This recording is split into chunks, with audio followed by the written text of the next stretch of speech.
All right, well hello, welcome to Indiana Joe's road trip. First off, apologies that we haven't actually done any lives.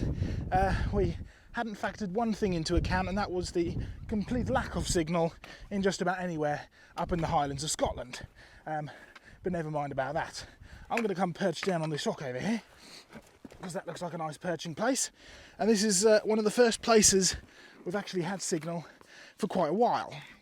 So we thought we'd come live and do a little live video and talk about what we've done so far, what's going on, and also where we are and what we're doing here today. Now, if you have a look up behind me, what you can see is Stack Pollaidh. It's not quite spelt as you would imagine Stack Pollaidh to be spelt, but that's Scottish for you. But there's some interesting linguistic connections, which we'll talk about in just a moment, because it actually has to do with my heritage. Interesting. Anyway, where are we? Well, most of the places we've been seeing so far has been igneous or metamorphic, so volcanic, or a rock that has been heated and changed beyond kind of what it was originally when it was first laid down. Great geology, by the way. We've had a look at the Lewisian gneiss, and we've had a look at all sorts of different types of hard sort of volcanic stone, which we'll be bringing to you later on our kind of not quite daily videos, but kind of summary videos of some of the geology that we've been looking at, because even though we haven't been able to come live, we have been taking footage that'll be edited together and will go out very shortly. But here at Stack Pollaidh, in fact, if you have a look around us, you can have a see of all these other kind of peaks that stick up above the landscape. In fact, the one over there, that's the one you're on right now, is Sullivan. It's one of the tallest ones, and it's one of the hardest to climb. We may or may not be attempting that later on next week. But all of these peaks and all of this rock that you can see behind me is actually a sedimentary sandstone. Now, I'm much more at home with the sedimentary rocks. Sedimentary rocks are rocks that have been laid down in a medium, whether it's in water or by wind or whatever.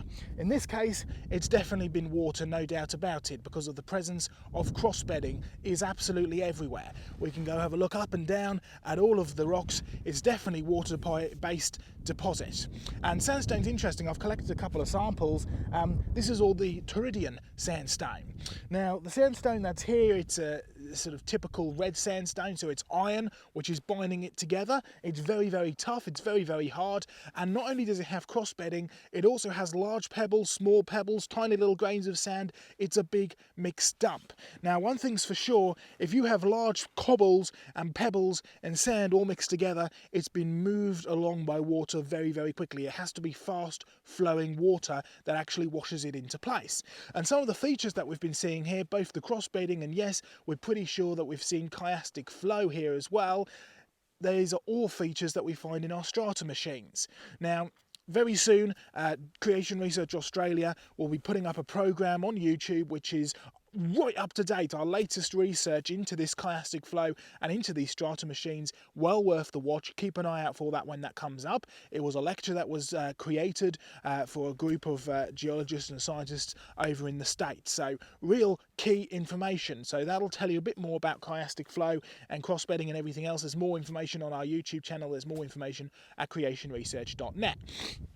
So it's been a great morning. It's been quite a bit of a hike. Thankfully, it's all downhill now, but we've had a great morning having a look at this sandstone. Okay, what about that linguistic connection? Because we have here in the middle of Scotland, right? It's Celtic, really, or the clans, the tribes that you find up here, they can be traced back to the Celts, the same base of Celts that are over in Ireland, the same ones that would have been over in all of England, but you had these different groups, these different clans, these different tribes, which of course Scotland never got taken over by the Romans, and it never really got taken over by the Anglo-Saxons either.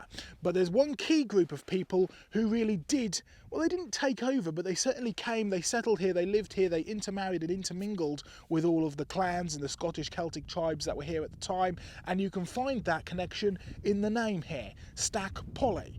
The word stack comes from an old Viking word, stakur, which means a tall or high hill. Yes, the presence of Vikings here are immense. Now, if you want to have a look at my DNA, which I have done, and trace back my heritage, you'll find that I am a very large chunk part Scottish. I have a Celtic Scottish heritage. I also have a Scandinavian heritage. Of course, it most likely comes from the same place because the Scots and the Vikings intermarried and had kids, and off you go. So it certainly seems that I not only have a Scottish heritage, I have quite a strong Scottish heritage, and one that has a connection with a Viking as well. So I'm half Scot, half Viking, and a bit of a mixture of everything else in between, since my ancestors came down and moved into the east side of England. So interesting little linguistic connection, and you can see all that kind of stuff absolutely everywhere around Scotland as well. So we've got a bit of a hike to get down. We're going to carry on down there. Join us next time.